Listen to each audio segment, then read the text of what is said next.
Donc, ce qui va être très important sur les salons, c'est vrai pour les salons en général, mais ça va se vérifier encore plus sur les salons one-to-one, ça va être d'avoir un très bon niveau de préparation. Qu'on soit à la fois un prestataire, quelqu'un qui a quelque chose à vendre,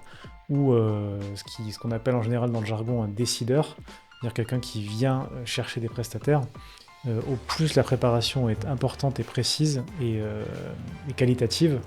au plus on va tirer de bénéfices du salon, que ce soit à court terme en ayant des rendez-vous très qualifiés ou en achetant ou en proposant un service vraiment très rapidement aux bonnes personnes, que ce soit de ce point de vue-là, ou que ce soit dans l'optimisation de son temps, dans l'optimisation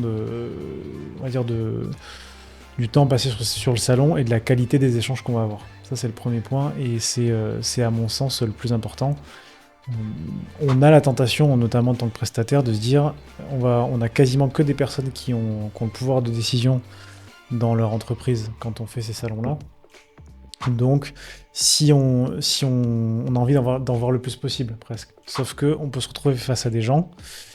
qui ont un pouvoir de décision, mais pas du tout sur le type de service qu'on propose. Donc,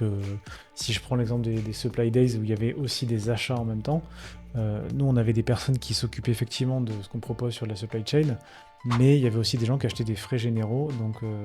des sèche-mains, des flottes de véhicules, des prestataires de notes de frais, ce qu'on ne fait absolument pas.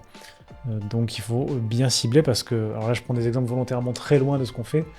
mais il y a aussi des choses qui sont peut-être moins loin mais qui ne correspondent pas non plus. Donc la préparation permet d'optimiser le temps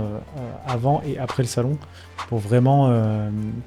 tirer le maximum de valeur et apporter le maximum de valeur aux gens qu'on rencontre.